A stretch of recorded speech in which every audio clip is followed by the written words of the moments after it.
welcome back to my channel. This is Priya, future nursing officer. As many of you already know कि नॉर्सेट 10 के लिए हमारी tentative date आ चुकी है. Even हमारा फॉर्म फिलिंग भी स्टार्ट हो चुका है आज से. तो हमारे फॉर्म फिलिंग की जो डेट है दैट इज़ 24 फरवरी से लेके 16 मार्च. तो आपके पास अराउंड 20 से 22 दिन है एप्लीकेशन फॉर्म भरने के लिए. तो आप सभी को पता होगा कि उसमें एसेंशियल रिक्वायरमेंट्स लिख रखी है, यानी कि आपकी एलिजिबिलिटी, आप फॉर्म कब फिल कर सकते हो. तो आप लोगों ने वो पढ़ ही लिया होगा. वो 1 पेज का एडवर्टाइजमेंट जो आया था उसमें ऑलरेडी मेंशन है आपने किसी यूनिवर्सिटी से यानी कि स्टेट नर्सिंग काउंसिल से या इंडियन नर्सिंग काउंसिल से बीएससी ऑनर्स कर रखी होनी चाहिए. एडिशनली अगर आपने बीएससी नहीं की है, नॉर्मल बीएससी करके फिर पोस्ट बेसिक की है, वो भी मस्ट है, मतलब वो भी एलिजिबल है. और उसके साथ साथ एक दूसरा पोर्शन लिखा है जिसमें आप लोगों ने अगर जीएनएम कर रखी है तो उसके साथ आपको पोस्ट बेसिक करी ज़रूरी होनी चाहिए, या फिर आपको 2 साल का एक्सपीरियंस होना चाहिए, हॉस्पिटल एक्सपीरियंस, वर्किंग एक्सपीरियंस, कि आपने वहाँ पे 50 बेडेड हॉस्पिटल, या I am mentioning it, 50 bedded hospital में आपने एटलीस्ट 2 साल अपनी सर्विस दी होनी चाहिए. तभी आप कहीं ना कहीं नॉर्सेट के लिए यानी कि नर्सिंग ऑफिसर बनने के लिए एलिजिबल होंगे. तो वो सब जो एडवर्टाइजमेंट थी वो आप लोगों ने पढ़ ली होंगी. और उसके साथ साथ उसमें पैसे भी बता रखे हैं कि फॉर्म फिलिंग के लिए एसटी कैंडिडेट्स को 2400 और नॉर्मल यानी कि जनरल अनरिजर्व कैंडिडेट्स को, जनरल प्लस ओबीसी कैंडिडेट्स जो भी अनरिजर्व में आते हैं उनको 3000 रुपीज़ पे करने हैं. और पे आप नेट बैंकिंग, या उन्होंने बहुत सारे ऑप्शंस लिखे हुए हैं, नेट बैंकिंग हो गया, डेबिट कार्ड हो गया, और इनके थ्रू आप पेमेंट कर सकते हो. और डेट आपको पता ही है, लास्ट डेट है आपकी 16 मार्च, और वो 5 बजे तक ही आप उसमें फॉर्म फिल कर सकते हो.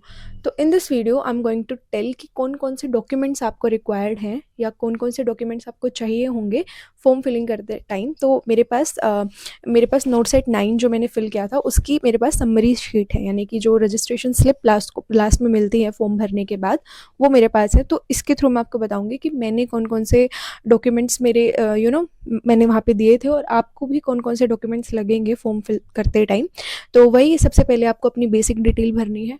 आप इस एप्लीकेशन फॉर्म को किसी साइबर कैफ़े से, खुद के लैपटॉप से, खुद के पीसी से, प्लस आप खुद के फ़ोन से भी इसे भर सकते हो. तो ये ज़रूरी नहीं है कि आपको बाहर साइबर कैफ़े से ही भरवाना है.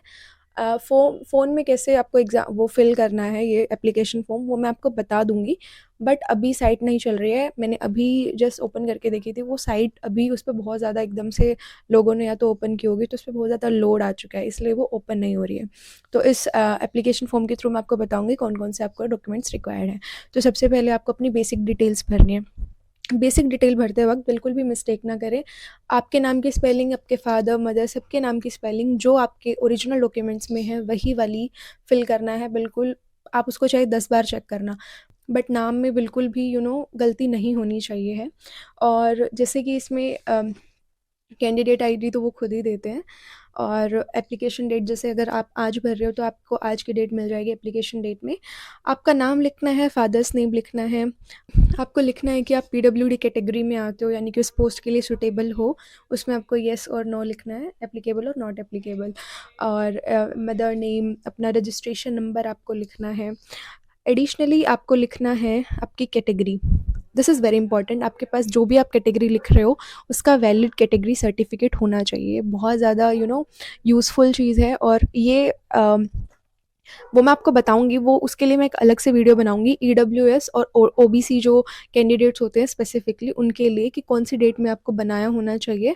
स्पेशली वो इसी डेट के अराउंड आपका होना चाहिए, क्योंकि आपका हर साल चेंज होता है ओबीसी और ईडब्ल्यूएस का, क्योंकि वो इनकम के बेसिस पे बनता है और इनकम हर साल चेंज हो सकती है. इसलिए OBC, creamy, non creamy layers और जो ईडब्ल्यूएस जो सर्टिफिकेट्स बनवाते हैं उनकी जो कैटेगरी सर्टिफिकेट्स हैं वो बेसिकली उनके इनकम पे बनती है. तो वो उसके लिए मैं एक अलग से सेपरेट वीडियो बना दूंगी. इसमें मैं सिर्फ आपको डॉक्यूमेंट्स बता रही हूँ. तो आपको अपना स्टेट ऑफ डोमिसाइल लिखना है, यानी कि आप कौन से स्टेट से बिलोंग करते हो. आप कहीं पिछले इंस्टीट्यूट में कहीं काम करके आ चुके हो या अभी कर रहे हो. फॉर एग्जाम्पल, मैं एम्स ऋषिकेश में काम कर रही हूँ और मेरे घर के पास दिल्ली है, तो मैं दिल्ली के लिए दोबारा नॉर्थ साइड दे रही हूँ. तो अगर मैं एम्स ऋषिकेश में काम करते हुए ये फॉर्म भर रही हूँ तो मुझे येस लिखना पड़ेगा कि येस मैं सर्विस दे रही हूँ कहीं पे, और अगर मैं दे रही हूँ और मुझे इधर आना है तो मुझे उसके लिए एनओसी भी चाहिए होगा।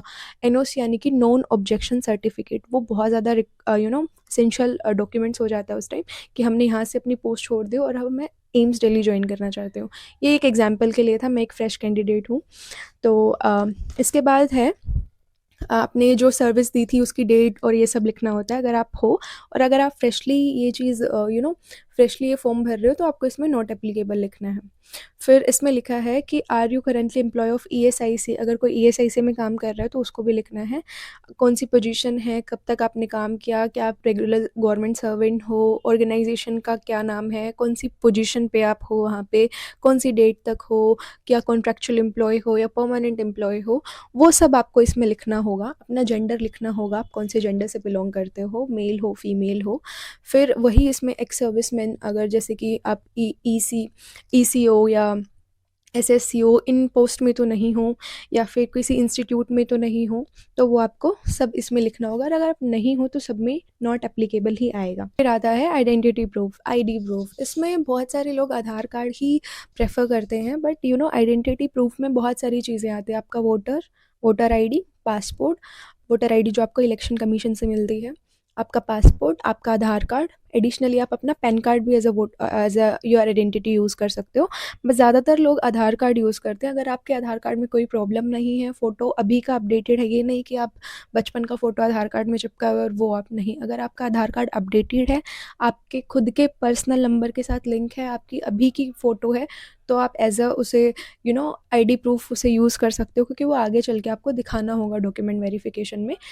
और साथ-साथ आप पैन कार्ड, वोटर कार्ड या फिर अपना पासपोर्ट तो रहने ही देना, बट अगर आपके पास आधार कार्ड में प्रॉब्लम है तो आप पैन कार्ड या फिर अपना वोटर कार्ड दिखा सकते हो, ठीक है? और उसमें उसका अपना जो भी नंबर होता है, जैसे आधार कार्ड नंबर जो होगा वो आपको लिखना है।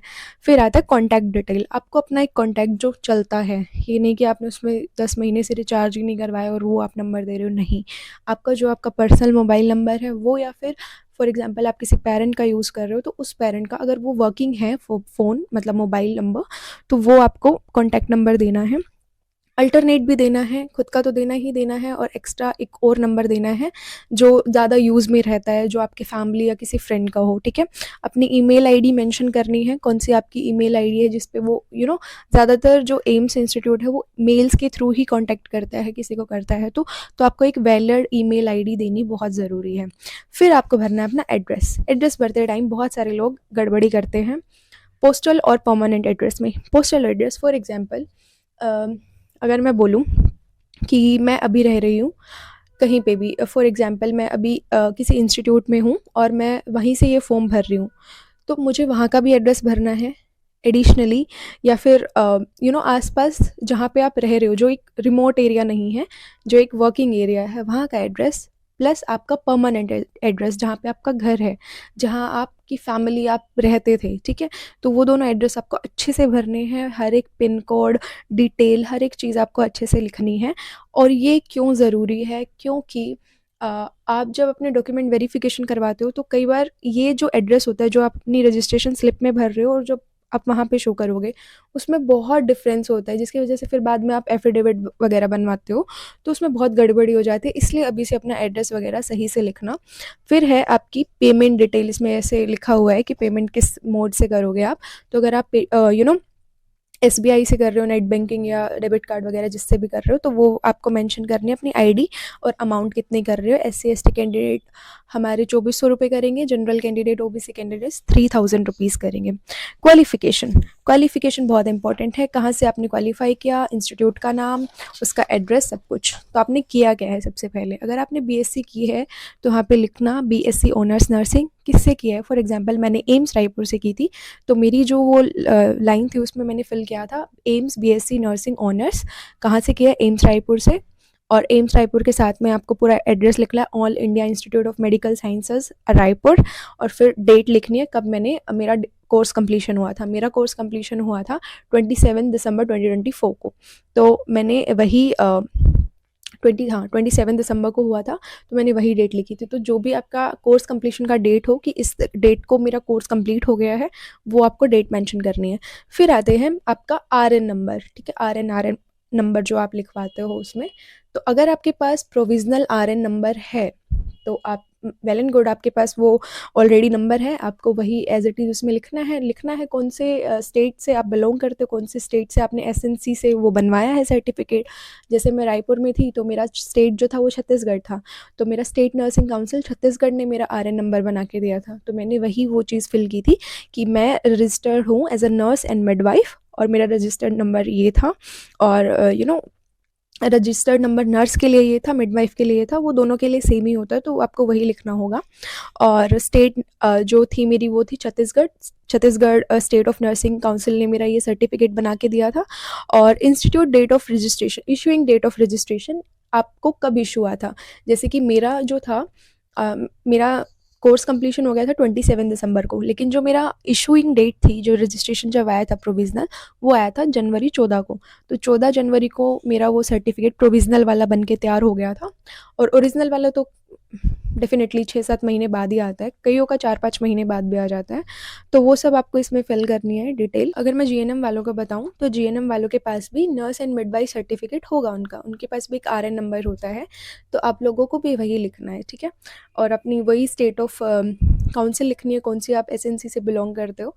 एक्सपीरियंस डिटेल, अगर आप जीएनएम कैंडिडेट हो जिनको 2 साल का एक्सपीरियंस है और अब वो नॉर्सेट के लिए अप्लाई कर रहे हैं, तो आपको अपना एक्सपीरियंस लिखना है, कितने बेडेड में आपने किया, कौन सा इंस्टीट्यूट था, हॉस्पिटल का नाम, कौन सी पोजीशन पे आप थे, एम्प्लॉय का टाइप कौन सा था, कौन से कितने नंबर बेडेड हॉस्पिटल थे, अभी आप वर्किंग कर रहे हो या नहीं, कब आपने स्टार्ट किया था, कब ख़त्म किया था, और नेचर ऑफ ड्यूटीज़ कैसा था आपका, और लेंथ ऑफ सर्विस, कितने ड्यूरेशन तक आपने सर्विसेज दी, ये सारी डिटेल्स आपको भरनी पड़ेंगी उसमें। फिर इसके बाद जब ये सारी एसेंशियल चीज़ें हो जाती हैं, तो खैर इसमें तो नहीं मांगते आपकी फर्स्ट, सेकंड, थर्ड और फोर्थ ईयर वाली मार्कशीट, वो अभी इसमें नहीं मांगते हैं।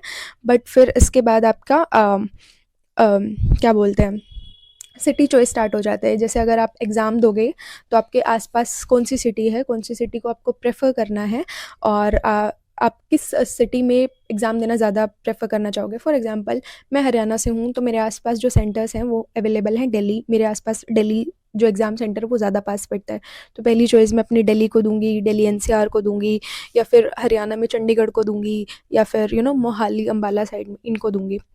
प्री में किसको दोगे, मेंस में किसको दोगे, दोनों के शायद सिटी चॉइस एक साथ ही भरवाते हैं। नॉर्थ साइड 8 में अलग अलग भरवा रहे थे, और नॉर्थ साइड 9 के टाइम पे प्री और मेंस दोनों की सिटी चॉइस जो थी एक साथ ही फिल करवाई थी रजिस्ट्रेशन के टाइम पे। फिर अगर मैं बात करूँ सर्टिफिकेट्स की, तो अगर आपके पास नो ऑब्जेक्शन सर्टिफिकेट है, जैसे मैंने आपको एग्जाम्पल दिया था, अगर आप एम्स ऋषिकेश से हो, एम्स ऋषिकेश वाले जो बच्चे हैं अगर वो दिल्ली आना चाह रहे हैं, तो उनको एनओसी चाहिए होगा, नो ऑब्जेक्शन सर्टिफिकेट। तो आपके पास वो जो नो ऑब्जेक्शन सर्टिफिकेट है उसकी भी फ़ोटो आपको लगानी है वहाँ पे। पीडब्ल्यूडी सर्टिफिकेट है अगर, तो आपको वो लगाना है। आपके पास कैटेगरी सर्टिफिकेट है, वैलिड कैटेगरी सर्टिफिकेट आपको लगाना है। एससी एसटी कैंडिडेट के लिए कोई इश्यू नहीं है, क्योंकि उनका साल में एक बार बनता है, तो उनको साल में नहीं, सॉरी, पूरी लाइफ टाइम के लिए शायद एक बार ही बनता है उनका, तो उनको चेंज करवाने की ज़रूरत नहीं है। ओबीसी ईएस ईडब्ल्यूएस वाले जो कैंडिडेट्स हैं उनको थोड़ी सी प्रॉब्लम होगी, क्योंकि उनका हर ईयर चेंज होता है, तो उनको डेट्स के अकॉर्डिंग वो बनवाना होगा। और वो भी उनका एक फॉर्मेट होता है सेंट्रल का, उसके अकॉर्डिंग ही उनको वो भरवाना होगा, फिल करवा कर फिर सर्टिफिकेट निकलवाना होगा। तो वो मैं उसके लिए एक सेपरेट वीडियो बना दूंगी, क्योंकि उसके बारे में मुझे भी थोड़ा सा देखना पड़ेगा।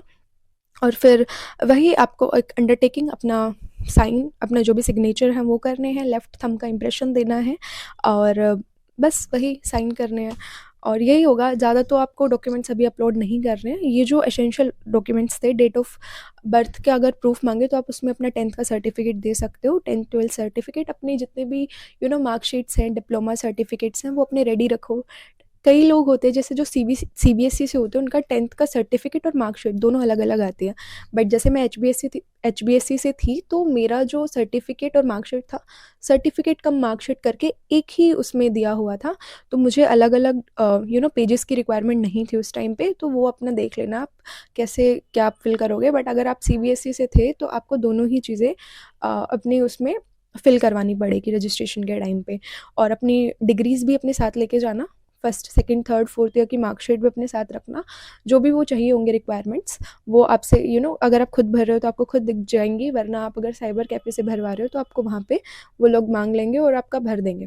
ठीक है, यही था डॉक्यूमेंट्स अपलोड करवाते टाइम।